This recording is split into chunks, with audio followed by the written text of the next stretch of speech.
থেকে মাদ্রাসায় যাওয়ার পথে একটি মেয়ে সবসময় তার দিকে তাকিয়ে থাকত, তার সাথে কথা বলতে চাইত। ছেলেটি বাকি সবার থেকে আলাদা চরিত্রের ছিল।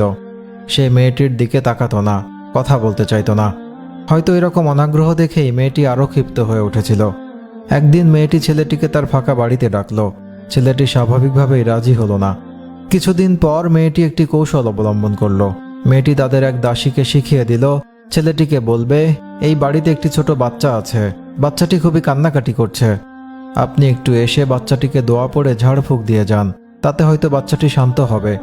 দাসীটি এই মিথ্যা কথা বলে মাদ্রাসার ছেলেটিকে বাড়ির ভেতর নিয়ে গেল। তারপর সে দুষ্ট মেয়েটি ছেলেটিকে নির্জন একটা রুমে বন্দি করল। ছেলেটির কাছে নিজেকে সঁপে দিতে চাইল, কিন্তু ছেলেটি তার প্রস্তাবে রাজি হলো না। ছেলেটি পড়ে গেল মহা বিপদে। বুদ্ধি করে বলল, আমাকে একটু টয়লেটে যেতে হবে। মেয়েটি বলল, যাও, তবে দ্রুত ফিরে আসবে।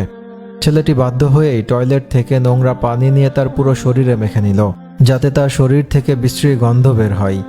ছেলেটি টয়লেট থেকে বের হওয়ার পর মেয়েটি তার গায়ের দুর্গন্ধের কারণে তাকে তাড়িয়ে দিল, আর ছেলেটি খুশি মনে বের হয়ে গেল।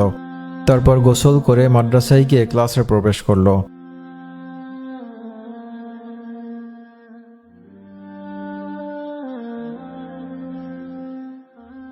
ক্লাস চলাকালীন সময়ে হঠাৎ শিক্ষক বললেন, তোমাদের মধ্যে কে আজকে এমন সুগন্ধি লাগিয়ে এসেছো যে পুরো ক্লাস সুগন্ধময় হয়ে আছে? আমি আগে কখনো এরকম সুগন্ধ দেখিনি, এটি কোনো স্বাভাবিক সুগন্ধ নয়। ছেলেটি ভয় পেয়ে গেল।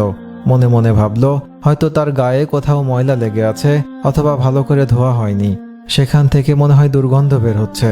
সে মনে করল, ক্লাসের মধ্যে শিক্ষক হয়তো তার গায়ের দুর্গন্ধকে উপহাস করে সুগন্ধ বলছে। ছেলেটি লজ্জায় মাথা নিচু করে বেঞ্চে বসে রইল। এদিকে কোনো ছাত্র জবাব না দেওয়ায় শিক্ষক অবাক হলেন। এই সুগন্ধি তাকে এতটাই বিমোহিত করেছে, তিনি এর উৎস বের না করে ক্লাস শেষ করবেন না। পরীক্ষা করার জন্য একজন একজন করে উঠে আসতে বললেন।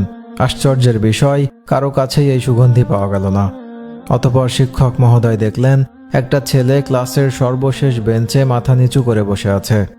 শিক্ষক ছেলেটিকে কাছে ডাকলেন। ছেলেটি কাছে আসলো। শিক্ষক খেয়াল করলেন, এই ছেলেটির কাছ থেকে এই মন মাতানো সুগন্ধ বের হচ্ছে।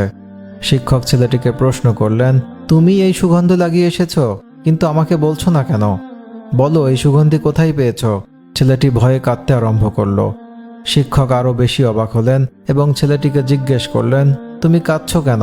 কোনো সমস্যা নেই, আমাকে খুলে বলো যা কিছু লুকায়িত আছে এই সুগন্ধির পেছনে। আমি তোমাকে কথা দিচ্ছি, তোমাকে আঘাতও করব না। ছেলেটি সম্পূর্ণ ঘটনা শিক্ষককে বলল।